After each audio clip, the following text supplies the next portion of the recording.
ಎರಡನೆಯ ಪಾದ ಸಾಧನ ಪಾದ.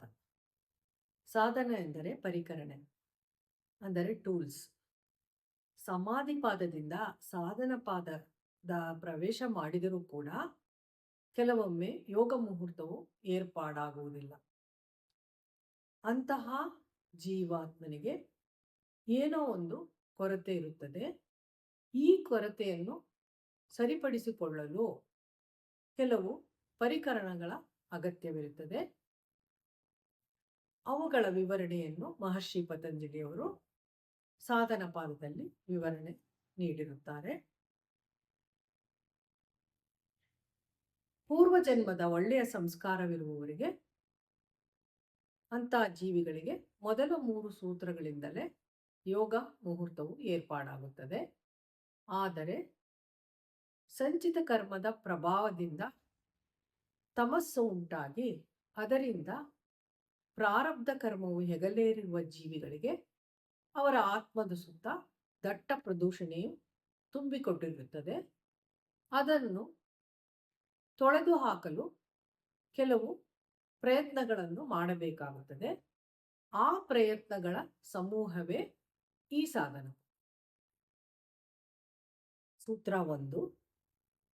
ತಪಸ್ವಾದ್ಯೈಶ್ವರ ಪ್ರಣಿಧಾನಾನಿ ಕ್ರಿಯಾಯೋಗ. ಪದಗಳ ವಿಭಾಗ: ತಪಃ, ಸ್ವಾಧ್ಯಾಯ, ಈಶ್ವರ ಪ್ರಣಿಧಾನಾನಿ, ಕ್ರಿಯಾಯೋಗ. ತಪಃ ಎಂದರೆ ಶುದ್ಧೀಕರಣ, ಪರಿಷ್ಕರಣೆ, ನಿರ್ಮಲೀಕರಣ. ಸ್ವಾಧ್ಯಾಯ, ಸ್ವ ಪ್ಲಸ್ ಅಧ್ಯಾಯ, ತಾನು ಎಂದರೇನೆಂಬುದರ ಬಗ್ಗೆ ಸಮಗ್ರ ಅಧ್ಯಯನ. ಈಶ್ವರ ಪ್ರಣಿಧಾನಾನಿ. ಈಶ್ವರ ಪ್ರಣಿಧಾನಾನಿ ಎಂದರೆ ವಿಶ್ವದ ಒಡೆಯನಾದ ಸರ್ವಶಕ್ತನಾದ ಭಗವಂತನಲ್ಲಿ ಸರ್ವ ಸಮರ್ಪಣೆ ಮನೋಭಾವ. ಕ್ರಿಯಾಯೋಗ ಅಂದರೆ ಅನನ್ಯತೆಯನ್ನು ಪಡೆಯಲು ಯಾವ ಯಾವ ಕ್ರಮಗಳನ್ನು ಅನುಸರಿಸಬೇಕೋ ಆ ಎಲ್ಲ ಪ್ರಯತ್ನಗಳ ಮೊತ್ತ. ಭಾವಾರ್ಥ: ಅದ್ವೈತತೆ ಉಂಟಾಗಲು ಏನೇನು ಅವಶ್ಯಕವೋ ಆ ಎಲ್ಲ ದೈಹಿಕ, ಪ್ರಾಣಿಕ, ಮಾನಸಿಕ, ಬೌದ್ಧಿಕ, ಭಾವನಾತ್ಮಕ ಪ್ರಯತ್ನಗಳಿಂದ ಏನೇನು ಸಮಸ್ಯೆಗಳಿದೆಯೋ ಅದಕ್ಕೆ ಅನುಗುಣವಾಗಿ ಪ್ರಯತ್ನಗಳನ್ನು ಮಾಡಬೇಕಾಗುತ್ತದೆ. ಈ ಎಲ್ಲ ಸಾಧನೆಗಳು ತಪಃ, ಸ್ವಾಧ್ಯಾಯ, ಈಶ್ವರ ಪ್ರಣಿಧಾನಾನಿ ಈ 3 ಸಾಧನೆಗಳ ಮೂಲಕ ಸಾಧ್ಯ ಎಂದು ಮಹರ್ಷಿ ಪತಂಜಲಿಯವರು ತಿಳಿಸಿರುತ್ತಾರೆ. ಪಂಚಕೋಶಗಳ ಮೇಲೆ ಈ 3 ಪ್ರಯೋಗಗಳನ್ನು ಮಾಡಬೇಕಾಗುತ್ತದೆ. ಅಂದರೆ ಪ್ರತಿಯೊಂದು ಕೋಶದ ಮೇಲೆ ತಪಃ ಅಂದರೆ ಅದರ ಶುದ್ಧೀಕರಣ, ನಿರ್ಮಲೀಕರಣ ಮಾಡಬೇಕಾಗುತ್ತದೆ. ಪ್ರತಿಯೊಂದು ಕೋಶದ ಮೇಲೆ ಸ್ವಾಧ್ಯಾಯ ಅಂದರೆ ಅದರ ಬಗ್ಗೆ ಸಂಪೂರ್ಣ ಅಧ್ಯಯನ ಮಾಡಬೇಕಾಗುತ್ತದೆ. ಕಟ್ಟಕಡೆಯದಾಗಿ ಈಶ್ವರ ಪ್ರಣಿಧಾನಾನಿ, ಸಂಪೂರ್ಣವಾಗಿ ಪರಮೇಶ್ವರನಲ್ಲಿ ಸಮರ್ಪಣೆಯನ್ನು ಮಾಡಿಕೊಳ್ಳುವುದರ ಮೂಲಕ ಇದು ಸಾಧ್ಯವಾಗುತ್ತದೆ ಎಂದು ಈ ಸೂತ್ರದ ಅರ್ಥ. ಸೂತ್ರ 2. ಸಮಾಧಿ ಭಾವನಾರ್ಥಃ ಕ್ಲೇಶತನೂಕರಣಾರ್ಥಶ್ಚ. ಪದಗಳ ವಿಭಾಗ: ಸಮಾಧಿ, ಭಾವನ, ಅರ್ಥಃ, ಕ್ಲೇಶ, ತನೂಕರಣ, ಅರ್ಥಃ ಚ. ಸಮಾಧಿ ಎಂದರೆ ಅಂತಃಕರಣದ ವಿಕೃತಿಯನ್ನು ಉಪಶಮನಗೊಳಿಸಿ ಆತ್ಮಾನುಭಾವದಲ್ಲಿ ತಲ್ಲೀನನಾಗುವುದು.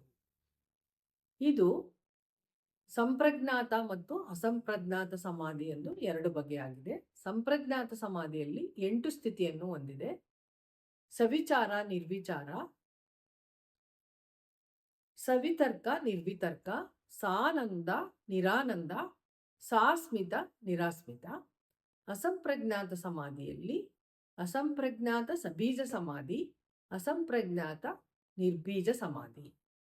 ಈ 10 ಬಗೆಯ ಸಮಾಧಿಗಳು ಸ್ಥೂಲವಾಗಿ ಸಮಾಧಿ ಎಂದು ಅನಿಸಿಕೊಂಡರೂ ಕಟ್ಟಕಡೆಯದಾದಂತಹ ಅಸಂಪ್ರಜ್ಞಾತ ನಿರ್ಬೀಜ ಸಮಾಧಿಯೇ ಯೋಗ ಸಾಧಕನ ಸಾಧನೆಗಳ ಪರಾಕಾಷ್ಠೆ.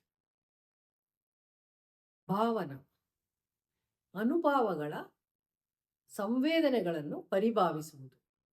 ಅರ್ಥ ಅಂದರೆ ಉದ್ದೇಶ, ಚ ಅಂದರೆ ಕೂಡ ಮತ್ತು, ಕ್ಲೇಶ ಅಂದರೆ ಸಂಕಟ, ನೋವು, ತನೂಕರಣ ಅಂದರೆ ಕಡಿಮೆಗೊಳಿಸುವುದು, ಅರ್ಥ ಅಂದರೆ ಉದ್ದೇಶ ಹೊಂದುವುದರ ಬಗ್ಗೆ.